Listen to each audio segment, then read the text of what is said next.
불로초는 소금이었다.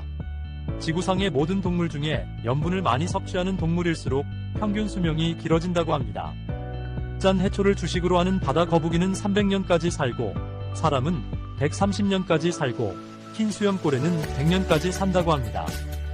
그 밖에 다른 동물들도 어떠한 방법으로든 소금을 많이 먹는 동물일수록 평균 수명이 길다고 하네요. 우리나라는 1907년도에 처음으로 천일염을 생산하기 시작하면서부터 사람들의 수명이 획기적으로 늘어나기 시작했으니 소금이 인체에 얼마나 중요한 효소인지를 알게 해주는 대목입니다.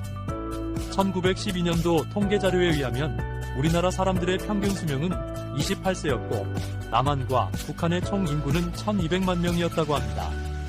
그런데 천일염 생산이 기하급수적으로 늘어나면서부터 사람들의 평균 수명도 기하급수적으로 늘어났다는 사실입니다. 천일염을 생산하기 시작한 지 불과 40년이 지난 1948년도에는 평균 수명이 48세로 20년이 늘어났으며 인구는 3천만 명으로 2배 반이 늘어났다는 사실입니다. 이것은 소금의 혁명입니다.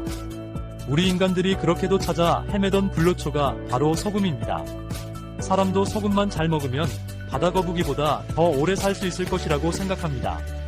소금은 소화작용, 염장작용, 해독작용, 소염작용, 살균작용, 방부작용, 삼투압작용, 발열작용, 노폐물 제거작용 등을 합니다. 밥과 물과 소금은 생명입니다. 이 3대 식품은 반드시 비율이 맞아야 모든 신진대사가 원활히 작동할 수 있습니다. 피, 눈물, 침, 땀, 위액, 림프액, 뇌척수액, 안구액, 소변, 대변, 생리수, 양수까지도 우리 몸의 모든 액체는 소금물입니다. 그것도 세계보건기구에서 설정한 0.9%의 염도를 유지해야 건강을 지킬 수 있습니다. 사람의 몸은 다양한 음식물을 섭취하므로 반드시 소금으로 절여야지 설탕으로 절이면 부패될 수밖에 없는 구조로 되어 있는데 의사들마다 소금을 못 먹게 하니 피를 비롯해서 모든 액체가 설탕물로 변하니 살은 부패되고 혈관은 막힐 수밖에 없는 것입니다. 소금은 물을 부른다. 사람에 따라 차이는 있으나 성인은 하루에 2500ml 이상의 물을 필요로 하는데 적당량의 소금을 먹지 않고는 이렇게 많은 물을 먹을 수가 없습니다. 즉 염분이 부족한 물은 쓸모가 없고 또한 그렇게 많은 물을 배출시킬 염분이 없기 때문에 생리적으로 물을 거부하는 것입니다. 즉 물이 들어올 때는 맹물로 들어왔지만 나갈 때는 소금의 도움이 없이는 단 한 방울도 맹물로는 빠져나갈 수가 없기 때문입니다. 눈물도 짜지요. 콧물도 짜지요. 침도 짜지요. 소변도 짜지요. 땀도 짜지요. 거기다 생리수와 양수까지도 짭니다. 그래서 저염식하는 사람은 한 끼 식사를 하면서 물은 입에도 안 대는 사람들이 많이 있습니다. 이런 생활을 5년, 10년 하고 나면 틀림없이 돌이킬 수 없는 큰 질환이 찾아올 것입니다.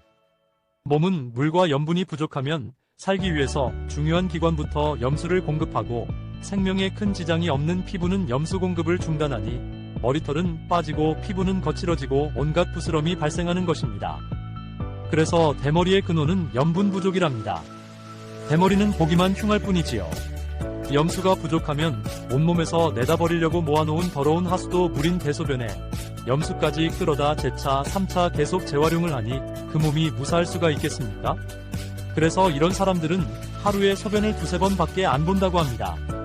주변 사람들 중에 암이나 당뇨나 혈관질환 같은 중병으로 죽거나 고생하는 사람 치고 고염식하는 사람이 있는지 찾아보십시오. 아마 쉽지 않을 겁니다. 이러한 환자들은 체내 염도가 0.4%가 넘는 사람이 없다고 합니다. 적당한 염분 섭취로 건강하시길 바랍니다. 염분 부족은 만병의 근원이며 좋은 물, 좋은 천일염은 생명입니다.